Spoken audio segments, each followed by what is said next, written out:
Hello दोस्तों, आप कैसे हो? आशा करता हूँ आप ठीक हुए। आपका आपका छोटा सा चैनल जिसका नाम है बिहार रोजगार एकेडमी, जो लुसेंट का क्लास चलेगा।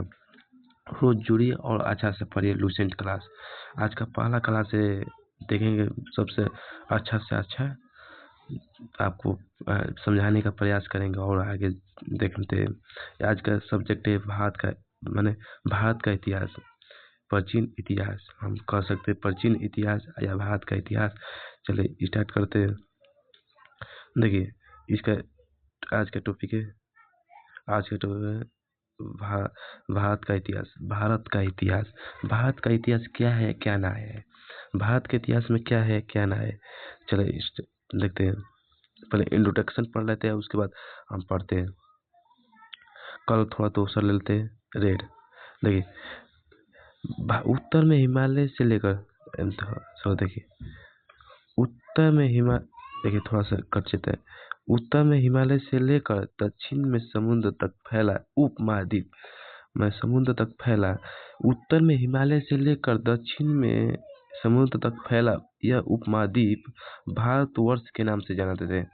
उत्तर में हिमालय, देखिए उत्तर में हिमालय से लेकर दक्षिण में समुद्र तक फैला उपमहाद्वीप भारतवर्ष के नाम से जाना जाते हैं। भारतवर्ष नाम से ज्ञात है, ज्ञात है, ज्ञात है, जिसे महाकाव्य में तथा पुराणों में भारतवर्ष अर्थात भारतों का देश कहते हैं। देखिए, भारतों का देश, भारतों का देश कहते हैं तथा यहाँ के निवासी को भारतीय अर्थात भारत के संतान कहा गया है। भारत एक तथा भारत में भारतीय अर्थात भारत के संतान कहा गया है। भारत एक प्राचीन कबीले उत्तर पश्चिम में रहने वाले का एक समूह, माने उत्तर पश्चिम में कबीले रहते थे, इसलिए हम प्राचीन कबीले के नाम से भी जाना जाता है। चलो नेक्स्ट नेक्स्ट देखते हैं। का नाम, इसका उल्लेख ऋग्वेद में, इसका नाम उल्लेख ऋग्वेद में है, और ऋग्वेद में है में मिलता है। बाद में इसका प्रयोग देश के लिए होने लगा, प्राचीन भारतीय प्राचीन भारतीय अपने देश की जम्मू द्वीप अर्थात अर्थात जम्बू या जमुन वृक्ष का द्वीप कहते हैं। जम्मू तथा जम्मू का द्वीप कहते हैं। प्राचीन ईरानी इसे सिंध नदी के नाम से भी जोड़ते हैं। प्राचीन ईरानी इसे सिंध नदी के नाम से जोड़ते हैं, जिसे वे सिंधु कहकर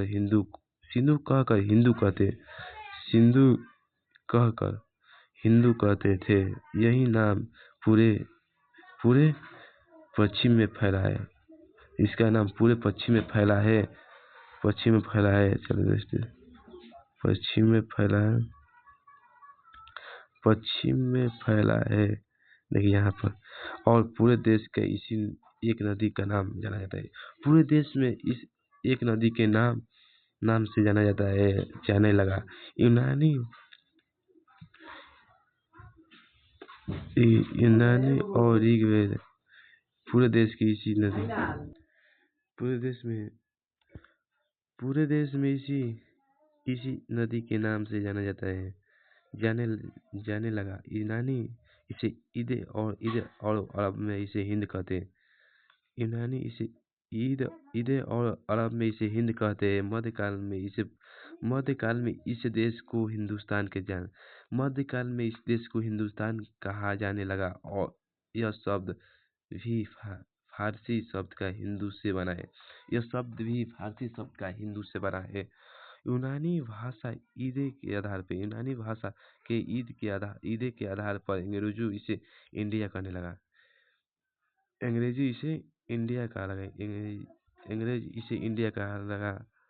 चलो नेक्स्ट क्वेश्चन और आगे देखते हैं। अंग्रेजी से माने फारसी के आधार पे इसे अंग्रेज इसे एथू करने लगा, इंडिया इंडिया करने लगा। चलिए देखिए, बद्ध विद्य की पर्वतों विद्य की पर्वतों श्रृंखला श्रृंखला देशों को उत्तर और दक्षिण के दोनों भाग में बांटती है। उत्तर में उत्तर में इंडो यूरोपीय परिवार की भाषाएं बोलने लगी यूरोपीय भाषाएं के बोलने बोलने वाली, और दक्षिण में द्रविड़ परिवार की भाषाएं बोलने वाले को बहुमत है। नोट देखिए, नोट में भारत की जनसंख्या का निर्माण जिन प्रमुख नस्लों के लोगों के मिश्रण से हुआ, इस प्रकार के प्रोटो प्रोटो प्रोटो अर्थलाइट पॉलिसी मेडिटेरियन कॉकेसाइड निग्रोस और नोरे कहते हैं। चले देखिए, नेक्स्ट आगे देखते हैं आगे। ये परिणाम किसका ऐसा लगे, नाम काटेगा, नाम काट दिए और देखते हैं आगे देखते हैं। भारत भारत देखिए, थोड़ा सा देखिए, भारत देखिए थोड़ा भारतीय इतिहास के अध्ययन की सुविधा के लिए 3 भागों में बांटा गया था। भारतीय इतिहास की सुविधा के लिए 3 भागों में बांटा गया था। एक प्राचीन भारत, मध्यकालीन भारत और आधुनिक भारत। नोट में देखिए, सबसे पहले इतिहास 3 भागों में बांटने का श्रेय जर्मन इतिहासकार क्रिस्टोफ सेलियर्स जर्मन इतिहासकार क्रिस्टोफ सिलियन को किस इसमें 1638 से 1707 की ईस्वी में। नहीं, प्राचीन इतिहास देखते हैं। अब देखिए, प्राचीन भारत देखिए, प्राचीन भारत का इतिहास का स्रोत पहले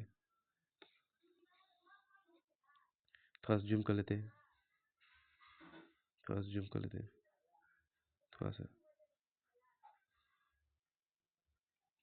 लेते हैं। चलिए अब देखते हैं। प्राचीन भारतीय इतिहास के विषय में जानकारी मुक्त 4 स्रोतों से मिला।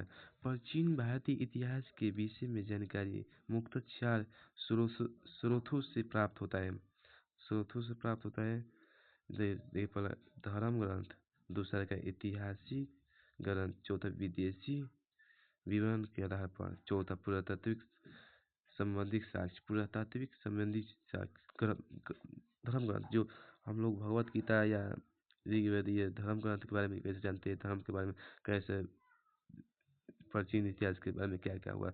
ऐतिहासिक कोई भी बीती हुई घटना को हम इतिहास के बारे में, चाहे मुगल काल चाहे शासन काल, कोई भी काल को हम ऐतिहासिक काल कहते हैं। विदेशी विवरण कहते हैं। यहाँ पर जब भारतीय पहले जमाने में अंग्रेज आते तो विदेशी घूमने के लिए थे, इसे भी थे पुरातत्व जो राजा महाराजा कौन के कुछ साक्ष्य मिलता है उसे हम पुरातात्विक साक्ष्य कहते हैं। चलिए, धर्म ग्रंथ धर्म थोड़ा सा देखिए, मोबाइल थोड़ा सोच रहा है, स्लो हो रहा है, इसलिए हम सॉरी बोल रहे हैं। धर्म ग्रंथ एवं ऐतिहासिक ग्रंथ से मिलने वाले महत्वपूर्ण जानकारी। धर्म ग्रंथ एवं ऐतिहासिक ग्रंथ से मिलने वाली महत्वपूर्ण जानकारी। भारत सर्वप्राचीन धर्म ग्रंथ वेद है। धर्म ग्रंथ वेद है, जिसका संकलन करता महर्षि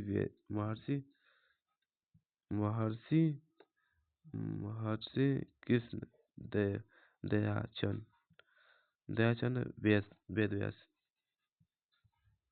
देखिए, थोड़ा सा हिल रहा है सूर्य। दयाचन वेद व्यास को माना जाता है। वेद का वसुदेव कठुमबर का उपदेश होता है। उपदेश उपदेश देता है। भारतीय परंपरा वेदों के नित्य तथा ओपो से मानती है। वेद चार प्रकार के वेद चार प्रकार के हैं। का रे वेद कितने प्रकार के होते हैं? वेद चार प्रकार के। वेद कितना दिया है? वेद चार प्रकार के दिए। वेद चार प्रकार, एक है ऋग्वेद, यजुर्वेद, सामवेद, अथर्ववेद। सबसे पुराना वेद ऋग्वेद। सबसे पुराना वेद पूछेगा तो सबसे पुराना वेद ऋग्वेद, सबसे नया वेद अथर्ववेद, सबसे नया वेद अथर्ववेद। चलिए, इस चारों वेदों का संहिता कहते हैं। इस चारों वेद का हम संहिता कहते हैं। चार वेद को हम संहिता कहते हैं। इस चार वेदों को हम संहिता कहते हैं। नेक्स्ट ऋग्वेद देखते हैं। ऋग्वेद में ऋग्वेद देखते हैं। देखिए ऋग्वेद हम देखते हैं। सबसे पुराना वेद ऋग्वेद। सबसे पुराना वेद ऋग्वेद। सबसे पुराना वेद ऋग्वेद है। ऋग्वेद के क्रमबोध देखिए, ऋचाए के क्रमबोध ज्ञान को संग्रह को ऋग्वेद कहते हैं। ऋचाए के क्रमबोध ज्ञान के संग्रह को हम ऋग्वेद कहा जाता है। इसमें 10 मंडल, 1028 सूत्र, अल वाल खिल्प पाठ में 11 को सूक्त संहिता एवं 10,462 ऋचाएँ इन वेदों में ऋचाएँ के पढ़ने वाले ऋषि हेतु कहते हैं। इस ऋचाएँ को पढ़ने वाले को ऋषि को हम हेतु कहते हैं। पढ़ने वाले को हेतु माने कोई भी ऋग्वेद में ऋचाएँ को पढ़ने वाले को हम हेतु कहते हैं। इस वेद में आर्य की राजनीतिक प्रणाली, इतिहासकार एवं ईश्वर की महिमा के बारे में जानकारी मिलती है। इस वेद में आर्य की राजनीतिक प्रणाली और इतिहासकार एवं ईश्वर की महिमा के बारे में जानकारी मिलता है। विश्वामित्र द्वारा रचित ऋग्वेद के तीसरे मंडल में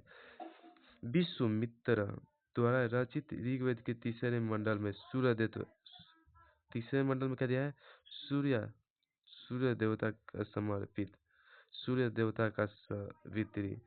देवता का सावित्री को समर्पित प्रसिद्ध गायत्री ग्रंथ है, जिसमें नौवें मंडल में सोम देवता का उल्लेख है। जिसमें ऋग्वेद के 9वें मंडल में सोम देवता का उल्लेख है। ऋग्वेद के 9वें मंडल में सोम देवता के उल्लेख है।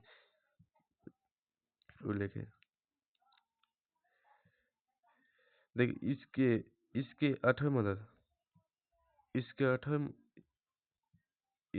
8वें मंडल में हस्तलिखित ऋचाएँ इसमें 8वें मंडल में हस्तलिखित ऋचाएँ को खिल कहा जाता है। हस्तलिखित ऋचाएँ को हम खिल कहते हैं। हस्तलिखित ऋचाएँ को हम खिल कहा जाता है। ऋग्वेद के सबसे 10वें मंडल को हम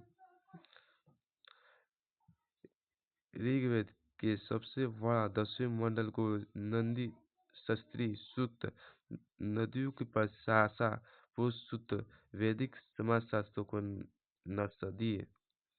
नस्ती देखिए थे।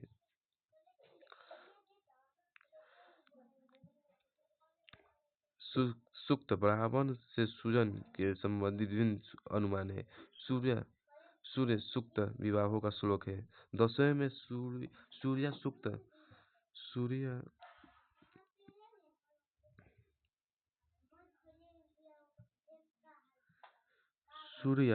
सूर्य सूक्त विवाहों का श्लोक है आदि सम्मिलित है। Bye bye. इतने आज बहुत प्रॉब्लम हो गया है, इसलिए हम आज क्लास छोड़ के जा रहे हैं, तो उसके बाद क्लास छोड़ने का मन नहीं करे। Bye bye. आप लोग वीडियो देखे अच्छे लगे तो लाइक और सब्सक्राइब कर दें।